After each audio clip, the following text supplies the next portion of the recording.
Bonjour, c'est Mike Adébaran, je suis avec Jean-Luc Chaumeil, éminent spécialiste de Rennes-le-Château et d'autres sujets tout aussi intéressants. Bonjour à vous. Bonjour. Bonjour. Alors j'aimerais vous revenir un petit peu sur votre parcours, donc déjà vos débuts, et peut-être votre jeunesse, donc parcours de journaliste depuis près de 50 ans. Donc pourriez un petit peu me dire vos recherches dès le début et vous avez travaillé au journal Europe aussi, ou fondé aussi. Vous pouvez me parler un petit peu de cette époque-là, des débuts. Oui, c'est vers les années début 70, même avant d'abord il y a mon parcours amoureux du Lot, parce que j'étais conçu dans le Lot, à Carénac, à 11 km de Rocamadour, et là j'ai eu une révélation en faisant des fouilles avec un ami. On est resté 10 jours sur un chantier. C'était à Taillefer, c'est ça? Peut-être. C'était à Taillefer. Ouais, c'est ça. Ouais. Taillefer, non loin de Chintrac, Ouais. où à l'époque, nous sommes restés une quinzaine de jours. Alors évidemment, c'était l'époque du Matin des magiciens. Oui, voilà. Ouais. C'était l'époque des premiers livres traduits de Lovecraft, des Monts et Merveilles. C'était une époque où le renouveau templier se faisait réapparaissait avec différents ordres néo-templiers, plus ou moins licites, plus ou moins bidons d'ailleurs, mais ça donnait l'envie de travailler sur les templiers. Et comme d'habitude, comme je suis quand même fils d'un commissaire de police, mes grands-parents comme mes arrière-grands-pères. Il était à Paris, à Rennes, c'est ça? Il a écrit aussi Grande Affaire criminelle. Oui, c'est votre ça. père, oui. C'est ça. Oui. Mon père était responsable des documents secrets en fin de carrière pour le ministère de l'Intérieur, et donc il m'a déjà donné le goût d'écrire et de lire, surtout une époque où je lisais un ou deux livres par nuit, où je travaillais, je prenais des notes, mais j'ai eu j'étais très vite attiré par l'aspect templier, notamment avec le fameux livre de Gérard Tête, Les Templiers sont parmi nous. Et je l'ai mis tout de suite en application au cours chez mon grand-père dans le Lot, où je suis allé visiter cette commanderie que je connaissais plus ou moins d'ailleurs, qui est située dans la vallée des Comtes de Turenne, si vous voulez, où il y a un panorama de 45 km entre le château de Turenne à 25 d'un côté ouest et les tours de Saint-Laurent côté est, face à la deuxième forteresse de France, Castelnau, un panorama extraordinaire. Et c'est sur cette commanderie que j'ai effectué mes premiers pas de baroudeur d'invisible. Oui. C'est-à-dire, on est resté une bonne dizaine de jours, puis au bout de 8 jours, la nuit on dormait, on mettait des bidons d'huile sur une partie d'une tour, une partie de la muraille, et on se reposait un peu quand même. Oui. Et en me reposant dos à dos avec mon ami Jean-François, un vieil ami qui habitait non loin de chez ma grand-mère, environ une trentaine de mètres, on commençait à être épuisé. Ça faisait 8 jours qu'on creusait et on avait quand même fait pas mal de choses. Et soudain, il y a une ombre gigantesque qui est apparue sur la muraille. Je me suis retourné, puisque j'étais pas de face, j'étais d'équerre. Je me suis retourné et personnellement, moi j'ai vu un chevalier énorme, 3 mètres de haut sur un cheval, sortir de la muraille. a fait la même chose aux 4 secondes près. Et on s'est dit, t'as vu? Qu'est-ce que t'as vu? On n'osait pas trop le dire. On s'est dit, tiens, on commence à être fatigué.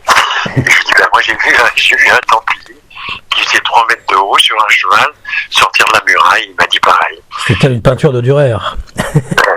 Alors à partir de là, alors évidemment il n'y avait pas de drogue, il n'y avait pas de vin, il n'y avait pas de quoi que ce soit. On mangeait que ce qu'il y avait sur place, c'est-à-dire des prunes, des raisins, des choses comme ça, et aussi des sandwichs que ma mère nous apportait. À partir de là, je me suis intéressé aux Templiers. Et parce que je me suis aperçu d'une chose, c'est que on avait fait un trou énorme devant une tour, et puis à un moment de ce trou, une vipère a commencé à sortir. Et cette vipère était probablement le papa. Il y a eu la maman, il y a eu les enfants, il y a eu les cousins, il y a eu les grands-parents. Et moi personnellement j'étais assez horrifié, et j'avais 14 ans à l'époque, et mon compagnon avec la bêche ou la pelle découpait en deux à chaque sortie, et il en est sorti 22 comme par hasard, et il y a eu donc 22 cadavres de vipères dans le trou qu'on avait fait. Mais à ce moment-là je me suis dit, mais ce qu'on cherchait un trésor bien matériel, bien pesant et bien trébuchant. Je me suis dit, mais en regardant notamment le ciel où il y avait la constellation du triangle, je me suis dit, mais on ne sait rien. On ne sait rien, on ne connaît pas l'histoire ancienne, on n'a que quelques rapports, il n'y a pas beaucoup d'archives sur les Templiers, on avait été à la mairie, on ne sait rien. Alors je me suis dit, il faudrait peut-être que j'apprenne l'histoire, l'histoire du temple, que j'apprenne l'histoire du ciel, la cosmogonie, que j'apprenne la cosmologie aussi, que j'apprenne un certain nombre de choses. Et que j'apprenne l'architecture, pourquoi à tel endroit il y a telle ou telle meurtrière, tel ou tel meneau, tel ou tel, etc., etc. Donc, je me suis dit, il faut apprendre. Et puis alors après, cette vision a posé un problème. J'ai dit, soit on n'avait pas assez mangé et on a eu une vision, une espèce de vision maladive, mais collective, aux 4 secondes près, la même chose, c'est quand même assez rare. Donc je me suis dit, il faut que j'étudie la parapsychologie, que j'étudie un peu le côté médium des choses. Comme j'étais un chercheur, je me suis mis dans les que sais-je de l'époque, histoire du Moyen-Âge, histoire des codes secrets, et j'ai continué à lire, mais d'une façon orientée par rapport à ce qu'on avait vu. Et grosso modo, cette semaine de fouille, bien trébuchante,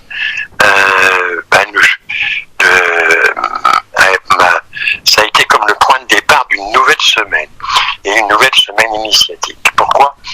Parce que Taillefer est à peu près à 3 km de Carénac, et je suis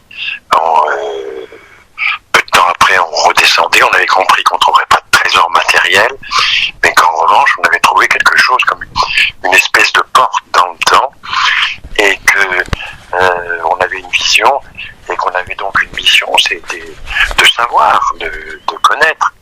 Et donc on est redescendu au village, on a continué nos recherches dans les lits, en faisant des notes, en travaillant ensemble. Et moi personnellement, dans la nouvelle semaine qui a suivi cette semaine de fouille, il m'est arrivé un certain nombre de choses tout à fait extraordinaires au niveau de la médiumnité, etc. Ma mère avait une galerie de peinture dans le petit village, par exemple, et mon grand-père travaillait dans un four à chaud à 600 mètres du village. C'est plus tard que vous étiez basé, Autrement, au château de Saint-Cirque-la-Popie. Ah non. C'est beaucoup plus tard. Non, ma mère était... Oui. C'est ma mère qui a acheté le château de Saint-Cyr. C'est ça. Mais bien plus tard. Bien plus tard, ouais. C'est bien plus tard. Et ce qui s'est passé, c'est que, bon, là, elle avait une galerie de peinture à Carinac. C'est ça.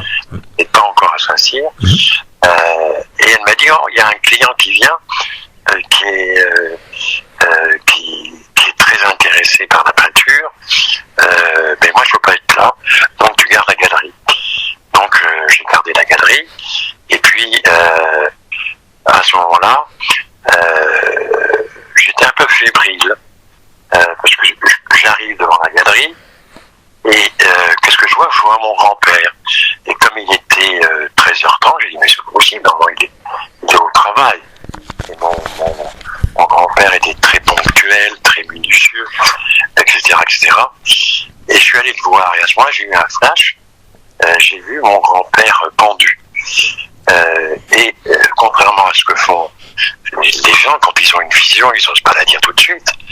Moi, je lui ai dit, allez, grand-père, tu vas faire ça. Et il a eu un sourire comme les gens ont des sourires quand même assez rares. C'est un sourire sans mots, sans rien. Et comme je le voyais, ma vision était que je le voyais pendu, j'étais quand même assez fébrile. Alors finalement, je suis rentré dans la galerie, j'ai dit, oh, encore une connerie. Je suis rentré dans la galerie, et peu de temps après, le personnage en question est arrivé. C'était un type du genre Léon Zitrone, un personnage assez corpulent, avec de grandes lunettes. Et j'ai appris par la suite qu'il était responsable d'une obédience.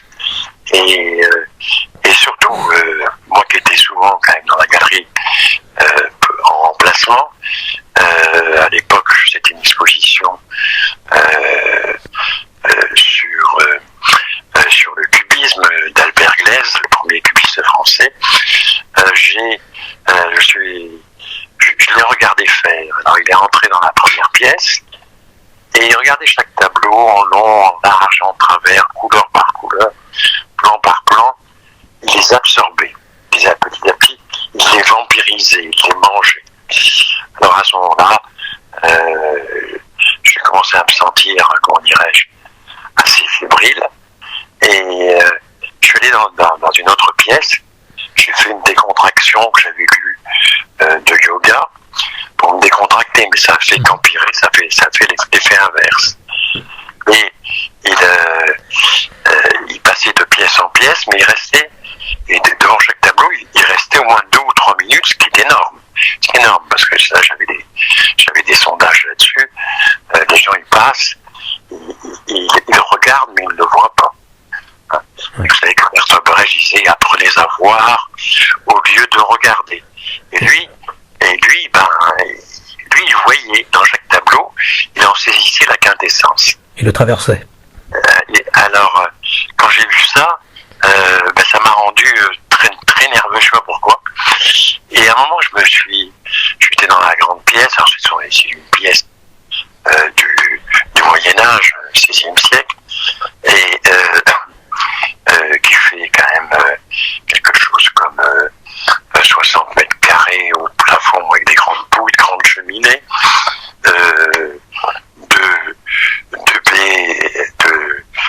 deux fenêtres avec des vitraux. Je me suis mis près d'une fenêtre, et là, alors là vous allez rigoler, 3e point, j'ai vu toutes les chaussures que je porterai dans ma vie. J'ai fait 14 ans. Ce qui me pose d'ailleurs, maintenant que j'en ai 77, ça me pose toujours un problème, c'est que quand je vais acheter une paire de godasses, il faut qu'elle corresponde à ma vision d'il y a plus de 60 ans. Donc ça m'avait aussi très impressionné. Et voilà, ça a été le premier jour. Le second jour, mon père venait d'acheter une petite maison au bord de l'eau, et dans le même village, tout à fait à l'extrémité du village, au bord de la Dordogne, donc. Et j'ai adoré cette maison tout de suite, parce que c'était la maison d'un cordonnier. Et donc vous voyez un peu le rapport avec les Oui. Et cette maison n'avait pas été habitée depuis 30 ans. Là. Et évidemment, c'était une maison à fantôme. Et il y avait une terrasse qui avait été rajoutée, qui longeait la maison face à la rivière. Et il y avait au-dessus, il y avait c'est une maison à 3 étages. Et il y avait une tour que mon père voulu construire juste à côté. Donc c'était en plein travaux. Et en même temps, ça n'avait pas été habité depuis 30 ans. Et je me suis mis sur un matelas près du feu. Alors je lisais Lovecraft, justement des Monts et Merveilles. Et là j'ai eu une nuit extraordinaire. C'est-à-dire que tout d'un coup j'ai entendu marcher au plafond. Et le plafond, je ne pouvais pas y avoir accès, sauf à prendre une échelle et à grimper par la terrasse, par un petit fenestron. J'entendais marcher nettement au plafond, et ça tapait, mais des pas très violents, etc. Et ça a duré toute la nuit, comme la chèvre de Monsieur Seguin. Et à un moment, j'ai pris mon courage à deux mains, j'ai pris l'échelle, et je suis monté par le fenestron, je suis rentré dans ce grenier, et il n'y avait rien. Et en plus, tout était vide, etc. Alors bon, est-ce que c'était un loir, est-ce que c'était un oiseau qui était rentré par le fenestron, avec des pas aussi lourds, j'en ai douté. Mais ça marchait très très très fort. Voilà.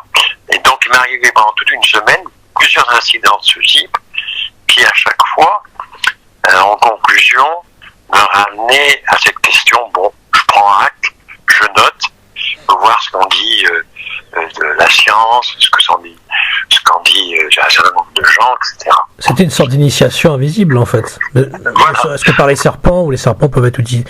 Ça peut être aussi, mon père a vécu la même chose, jeune, un serpent rose et noir, et qui en fait n'en était peut-être pas un, et c'est une tradition. Alors, ça, c'était quelque chose qui m'a marqué énormément. Oui, bien sûr. Et qui a été le point de départ de toute ma curiosité philosophique. Et là, vous aviez quel âge à ce moment-là, à cette période-là? 14 ans, ouais. 14 ans. Et à partir de là, je me suis mis à lire encore plus, à prendre des notes, et puis surtout à essayer d'apprendre des sciences qui permettaient de pouvoir justifier telle ou telle vision de ce qui m'était arrivé. C'est souvent par 7, c'est 7 ans, 14 ans pour les initiations. Comme chez les shivaïstes. Et oui, voilà. et donc, je me suis lancé dans ce domaine. Et après, j'étais journaliste au Parisien Libéré à l'âge de 18 ans, où je faisais des piges. Enfin là, je faisais plus, comment dirais-je, le facteur, c'est-à-dire je faisais le commissariat de police, je faisais des vernissages, je faisais un certain nombre de choses qui n'étaient pas très reluisantes. Mais comme j'étais à Fontainebleau, et notamment à 50 mètres du prieuré d'Avon, c'est-à-dire à côté de la gare de Fontainebleau, c'est là où Gurdjieff avait son... Oui. J'étais encore dans un autre lieu qui était assez passionnant.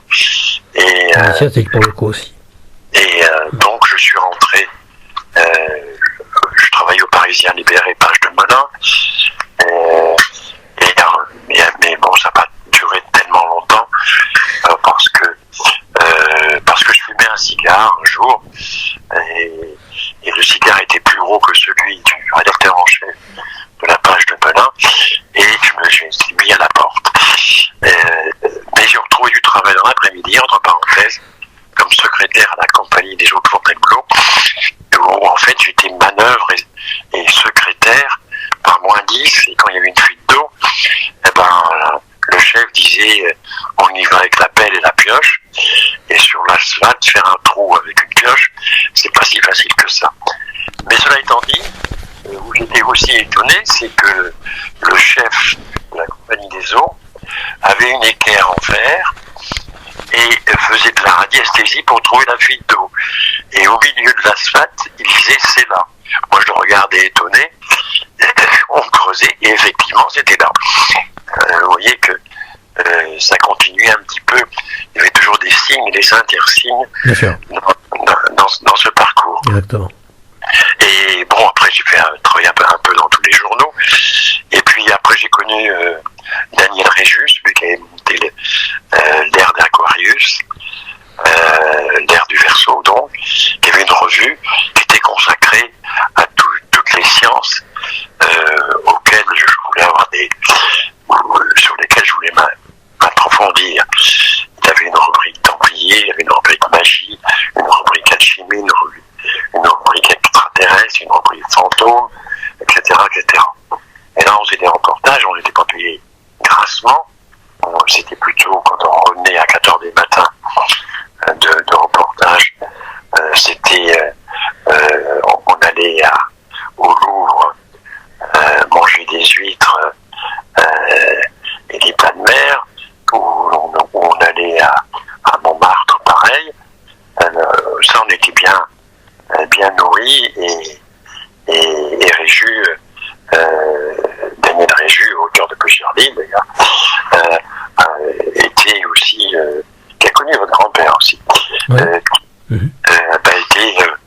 était très, comment dirais-je, très porté sur un certain nombre de choses, pour trouver un reportage, il consultait 3 voyantes, il faisait le Ouija, il tirait les cartes, les tarots, et puis tout d'un coup à 2h du matin il vous appelait, allez hop, on part par exemple à Mortemer, où il y a l'histoire de la Dame Blanche, il y a eu une propriétaire, et on est parti, c'est pareil, à 2h du matin, on est arrivé à 5h, on était en barque sur le lac, couvert de brouillard, et on cherchait la Dame Blanche dans le brouillard, parce que le propriétaire l'avait vue, et avait traversé la maison, entre 2 fenêtres tout en long, la maison faisait une barre verticale, et il y avait comme un coup de fusil qui avait transpercé un des carreaux sur un couloir, et de l'autre côté, il n'y avait pas d'impact.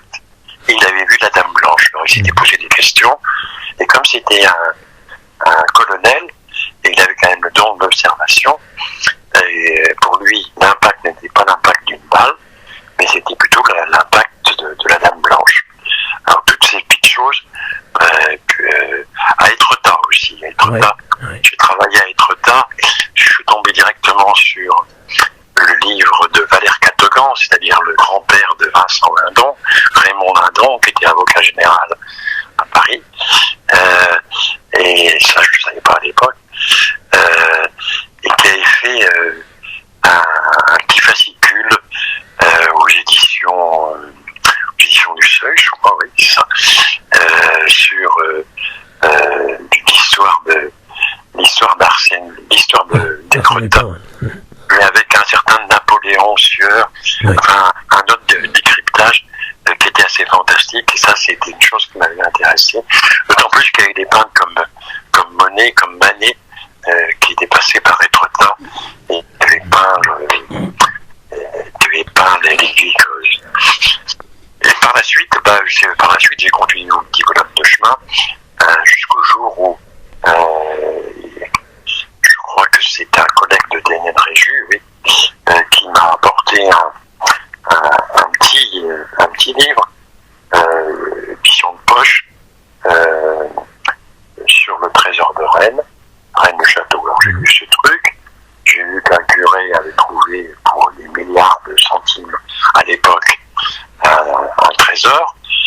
Franchement, je me suis dit, qu'est-ce que c'est que cette connerie? Vous savez, Talleyrand disait, méfiez-vous du premier mouvement, c'est toujours le bon. Et moi, je m'en tenais toujours là. Et je laissais tomber après. Mais comme je travaillais au Charivari Jacquemart. Voilà, j'allais vous demander comment vous avez rencontré Noël Jacquemart et Claude Jacquemart. À quelle époque, justement? J'ai rencontré Claude Jacquemart en 71. D'accord. Oui, c'est 71, oui. Et dit, il faut faire un numéro spécial sur Rennes-le-Château. Et moi, ça me disait, mais alors, rien du tout. Hein. En plus, j'avais une somme qui était forfaitaire, c'est-à-dire je vais faire tout le numéro, grosso modo à part 1 ou 2 articles, et je devais remettre tous les documents, une 50aine de photographies, etc. Alors, pour Rennes-le-Château, j'ai repris le livre, j'ai dit, il faut que je voie de scènes, et puis je vais, évidemment, comme je pensais aux Templiers, il faut que je voie Plantard, parce qu'il parlait de Gisors, Stenay et Rennes-le-Château, et là ça m'a fait penser à Étretat, c'est-à-dire le Triangle d'Or, un art oui. Votre premier livre, d'ailleurs, le nom de votre premier livre en 79. Oui, c'est ça. Dans le premier livre, ça a été Apocalypse. Oui, effectivement. Non, ça a d'abord été chez Lefebvre, le trésor du Triangle d'Or. Voilà. Et donc, je suis parti avec un photographe, et à l'époque, on partait on a pris le train de nuit, et on a fait le plan d'après mon synopsis.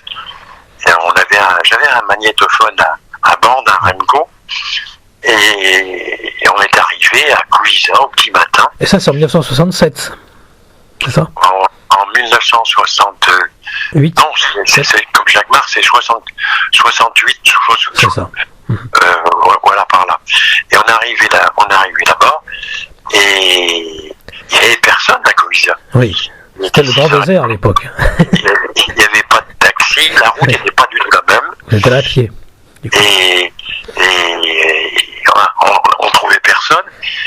On savait que Rennes-le-Château était pas loin. Oui. On nous a dit, Rennes-le-Château, c'est là-haut. Il y a quelqu'un qui nous a dit ça dans le Guisa. Prenez à gauche, là-bas au fond. Et puis, tranquillement, j'ai tapé quand même 2-3 kilomètres de montée. Et en arrivant, on est arrivé, il y avait Bution qui était là. Alors, Bution, c'était de Funès, hein.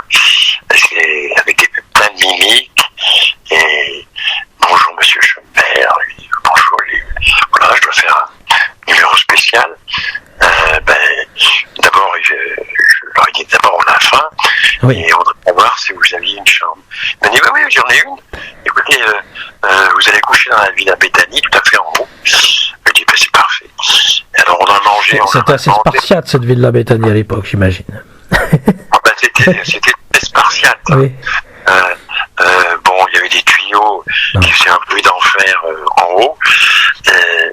Et puis on a discuté avec lui, et alors c'est pareil. Moi tout de suite, je voulais accomplir les points de mon programme, c'est-à-dire que je voulais faire des photos dans l'église. Alors il m'a dit, il faudra que je demande l'autorisation à l'évêché, etc. Donc ça a été un point de non-recevoir. Bon, il était assez méfiant, puis on avait très mal mangé. Il vous surveillait partout en fait, parce qu'il vous prêtait sa voiture après même pour. Alors quand on a vu ça, on s'est dit on va aller se coucher, il était déjà 2h du matin, on était un peu crevés, et le lendemain on est parti à pied de Rennes-le-Château, en descendant vers la fontaine du Cercle jusqu'à Rennes-les-Bains. Parce qu'on avait des trucs à faire sur le passage, pas mal de photos. Et vous aviez eu droit à un très mauvais repas, les petits pois et les boulettes, vous m'avez dit. Oui, c'est ça. Donc vous avez... On a eu un très mauvais goût. Alors, évidemment, comme chaque soir je faisais le point sur mon magnétophone, j'avais marqué tout ça sur le magnétophone, j'avais dit on a très mal mangé, on était très dessus, on n'a pas eu le droit de faire des photos. C'est un scandale, on n'a pas à perdre de temps comme ça. Et j'avais fait le premier briefing. Et évidemment, j'en étais pratiquement certain, il avait écouté la bande. Oui. Et quand on est revenu le soir, voilà, ça a changé de tir. C'était le repas royal. Le cognac. Phénoménal, avec des cognacs gigantesques. Et puis, vers 1h du matin, 2h, il m'a dit, mais monsieur Chaumet, il n'y a pas de problème. J'ai téléphoné, vous pouvez faire des photos dans l'église. À 2h du matin, on est parti faire des photos dans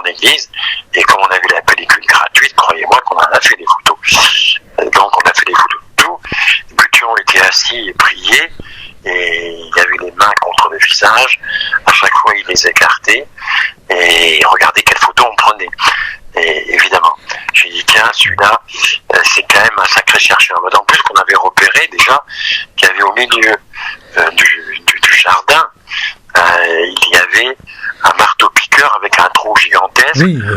On avait remarqué une fouille près des WC à l'intérieur de l'hôtel de la Tour, où on devait aller, pour aller au WC, il fallait passer par la cuisine.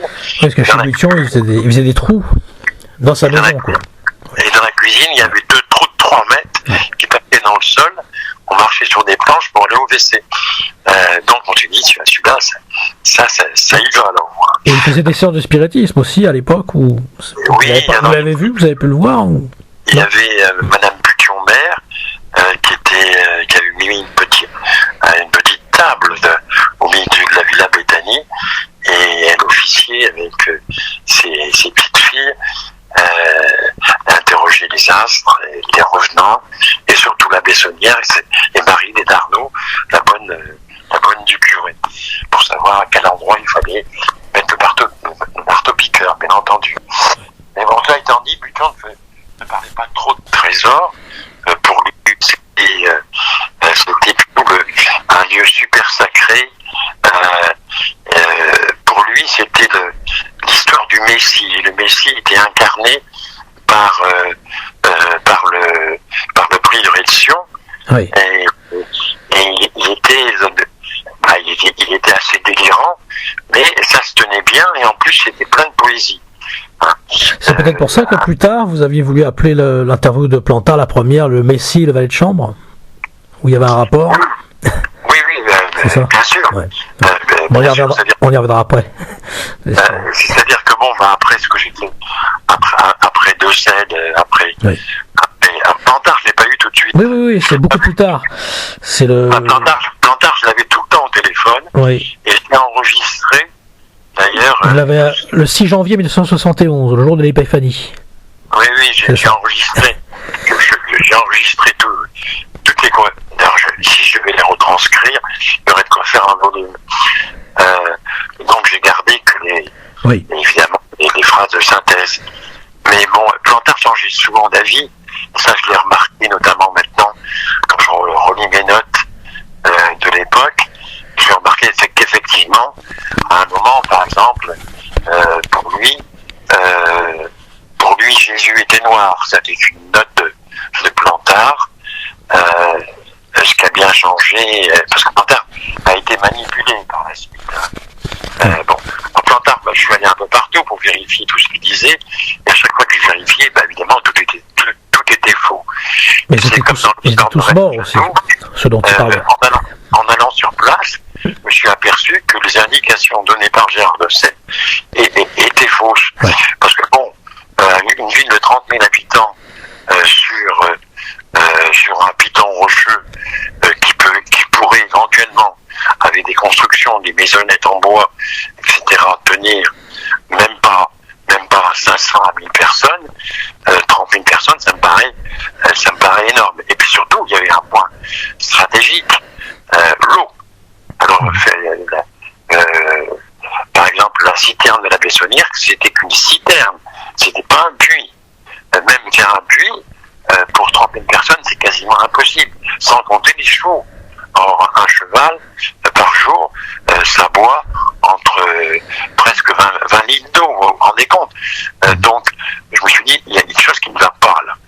Et effectivement, en faisant des recherches à la bibliothèque Mazarine, je me suis aperçu au chapitre Limoux, dans un dictionnaire historique, ville par ville, le chapitre d'ailleurs que j'ai reproduit dans le Trésor du Triangle d'Or, et par la suite dans ces différentes rééditions, j'ai trouvé que il y avait à côté sur une des collines de Limoux, vous savez que Limoux a 7 collines, comme Rome, il y a même une colline, où les plus anciens Limouxins ont habité, juste avant la peste de 1600 et quelques. Et sur l'une des collines, il y avait un château de Réda et une ville de Réda. J'ai dit, ben voilà, Rennes le château, c'est pas Réda. Rédaé, c'est à côté de Limoux. Et ça paraît plus plausible par rapport notamment au point de vue stratégique, c'est-à-dire par rapport à l'eau. Et l'eau est dans le nerf de la guerre dans tous les villages du Moyen-Âge. Pieusse, par exemple, à Pieusse, où j'avais un puits énorme qui est au milieu du château de Pieusse, à côté de Limoux aussi,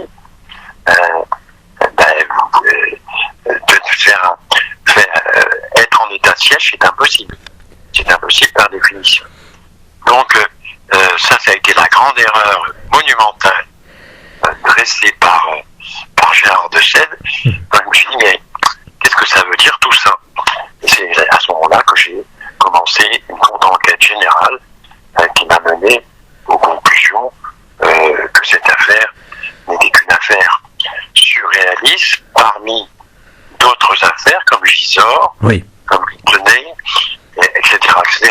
Le fameux 30 coffres. Parce qu'en fait, l'énigme Plantard commence à Gisors. Voilà. Et on revient juste sur le premier auteur finalement qui a parlé de Rennes-le-Château, c'est Charroux, en 62, avec Trésor du Monde.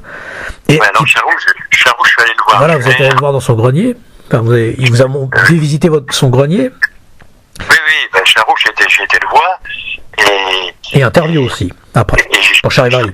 Oui, et je lui ai dit, il m'a dit, mais qu'est-ce que vous êtes allé faire à Rennes-le-Château? Il n'y a rien.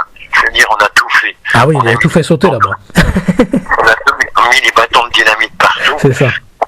On a été dans la tombe du curé. Voilà, ils ont été... On a été dans la tombe du curé, il m'a dit. Oui, ils ont ouvert le cercueil. C'est off, bien sûr. Ils ont ouvert le cercueil pour chercher, pour regarder s'il n'y avait rien au cercueil, une indication, un testament de la Bessonnière, et il n'y avait rien. Ce qui m'a fait marrer quand, 40 ans après, oui, le maire d'Huillier a essayé à trouver un prétexte pour ouvrir le cercueil de la Bessonnière, en disant qu'il fallait me mettre dans le jardin, etc., etc., etc. Mais ça avait déjà été fait. Ça avait déjà été fait. Voilà, c'est ça qui m'a fait rigoler. Bon. Mais c'était assez dangereux à l'époque, parce qu'il y a même eu une fusillade, on m'a parlé d'une fusillade qu'il y a eu dans ces années-là, où à 4 km, deux équipes se rencontrent, et puis un type est tué. Bon, Charroux dans Trésor du Monde, livre qui est sorti juste après Le Matin des Magiciens. Oui, 62. Oui, ouais, c'est ça, juste après. Il y avait toutes les revues Éléments, tout ça, quoi. Parler de toute l'histoire. En revanche, il y avait un point qui était fondamental, sur lequel s'appuyait Gérard de Sède et consorts, c'est que c'est les parchemins. Oui. Dans Charroux parlait de parchemins dans des tubes de verre, d'étain, remplis de fougères. Et évidemment, il y avait plusieurs parchemins, mais écrits en latin, et c'était complètement différent des parchemins aussi écrits en latin, mais les parchemins trouvés par la Bessonnière, version de Sède. C'était complètement différent. Chez de Sède, c'était un calque qu'il avait trouvé soi-disant, que les parchemins avaient été donnés à la mairie et qu'il y avait un calque qui avait été fait. Un calque avait été donné à la mairie et il se trouve qu'à la mairie, naturellement, il n'y a pas d'archives sur les parchemins, etc., etc. Donc les parchemins, ça me paraissait un peu monté, d'autant plus que Gérard de Sède avait habité à l'époque au 51 rue d'En-Raymond, et juste à côté, il y avait le club des chercheurs de Robert Charroux. Et dans ce club, il y avait des figures extraordinaires, évidemment, et il y avait toujours le même synopsis qui était affiché au mur, où on disait toute l'histoire de trésor. Pour faire une bonne histoire de trésor, il faut des parchemins, il faut deux, etc., etc. Il y avait tout un synopsis classique, et c'est bien ce que de Sède a repris, ou ce que Plantard a repris et a donné à de Sède. Voilà. Donc le parchemin était quand même, comment dirais-je, bon. Et il est certain que ces parchemins, Cherise, il les avait faits. Oui. Et Cherise m'a laissés. Et ces parchemins, je les ai publiés. J'ai publié aussi toutes les annotations, enfin, pas toutes les annotations, un certain nombre de choses. Ces parchemins, je suis allé à la Bibliothèque nationale au service de l'enfer, où j'ai trouvé les parchemins. J'ai vu qu'ils correspondaient, grâce au dictionnaire que m'avait donné Philippe de Chérizier, sur le dictionnaire de la Bible, le dictionnaire de grand Vigouroux, j'ai vu que l'un des parchemins venait de ce dictionnaire. Donc c'était aussi simple que ça. Après, il a été à la Bibliothèque nationale et il a pris le deuxième parchemin dans la même collection. Et comme on n'avait pas le droit de faire des photocopies, on avait le droit juste de prendre des notes. Et ben ils ont recopié, il a recopié, c'est le Philippe de Chérizier, probablement avec Plantard, ils ont recopié l'autre parchemin. Et voilà, c'était aussi simple que ça. Ensuite, pour le code, qu'est-ce qu'ils ont fait? C'est simple, hein, c'est comme au Monopoly, ils ont fait une phrase bidon, hein, bergère, pas de plantation, etc., vous connaissez, ouais. Qui veut rien dire. Hein. Si vous prenez vraiment le sens de cette phrase, elle ne veut rien dire. Elle a quelques indications maçonniques. À midi, par exemple, les pommes bleues aussi, mais ça ne veut rien dire. Et cette phrase, eh ben, ils l'ont décomposée en lettres, et ces lettres, ils les ont remplacées dans le parchemin par différentes astuces de substitution. Ce qui fait que c'était quand même pas si compliqué que ça. Oui, parce qu'ils ont repris même Charroux, ils ont copié-collé Charroux aussi. Ah ben ça, ils ont copié-collé. Charroux, en revanche, ne donnait pas la teneur des parchemins. Oui. Ni cette phrase. Charroux disait vaguement des parchemins écrits en latin dans des tubes en étain enrobés de fougères. Ouais. La fougère, entre parenthèses, même dans des tubes d'étain, je ne sais pas si elle aurait survécu autant d'années. Oui. Enfin, on revient juste un tout petit peu justement aussi sur l'association du Prieuré de Sion qui est née en 56 à Annemasse-sous-Cassan, en Haute-Savoie. Et c'est intéressant parce que c'est la montagne de Sion, justement. Donc ils se sont inspirés aussi. Évidemment, ils n'étaient pas loin. Voilà. J'ai eu le président, là, Bonhomme. Voilà, il y avait Pierre Bonhomme, donc secrétaire comptable. Je l'ai eu au téléphone, je suis allé enquêter, je l'ai eu. Il m'a dit que ça n'avait aucun rapport. Il m'a expliqué qu'il y avait un quartier qui s'appelait Sion. Oui. Il m'a expliqué que c'était comme des boy scouts. C'est ça. Et que Plantard avait dénaturé l'association et l'avait orienté différemment. Donc là aussi j'ai vérifié ça. C'est moi le premier qui ai publié les statuts. Oui, exactement. Dans le Charivari, justement, de 1971. Justement les archives du Prieuré de Sion. Donc on voit qu'il y a Jean de Laval qui était donc un des membres, vice-président. Il y avait donc Pierre Plantard, bien sûr, qui était dessinateur, secrétaire général, et Pierre Defagot, donc ouvrier horloger, qui était trésorier. Voilà, c'est ça. Voilà. Mais ça c'était Plantard a fait je suis allé aussi au bureau des associations, ouais. Et ça j'ai publié toutes les associations qu'il a montées. Avant 56. Mais bien avant, il a fait des associations, oui. Oui, voilà. Dans les années 30, hein, du coup.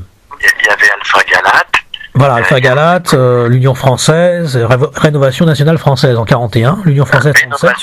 Rénovation française. Ouais. Et après, c'était sa mère qui était présidente d'ailleurs. Rénovation nationale française. En fait, sa mère, oui, que ça c'était pour montrer qu'il y avait du monde. Oui. Mais dans ces dossiers des différentes associations, c'est-à-dire Alpha Galate, oui. Rénovation française, Prieuré de Sion, il y avait à chaque fois des rapports des renseignements généraux. Oui. Ça, j'ai publié. Et là, c'était intéressant de voir ce qu'en pensaient les services. Les services, ils disaient, cette association des milliers de membres, en fait n'a qu'une dizaine de membres, et encore, tous ces membres sont fâchés avec le président ou le secrétaire, c'est-à-dire Pierre Plantard. Oui. Parce que dans chaque association, il apparaissait comme un dictateur très net. C'est-à-dire que, voilà. Et puis alors, ce qui s'est passé, c'est donc des associations, c'était des associations avec une dizaine de personnes, et la plupart déjà étaient composées de comédiens. Hein. Mm-hmm. Ça, c'est ce qu'il faut noter. C'est très pâté physicien, finalement.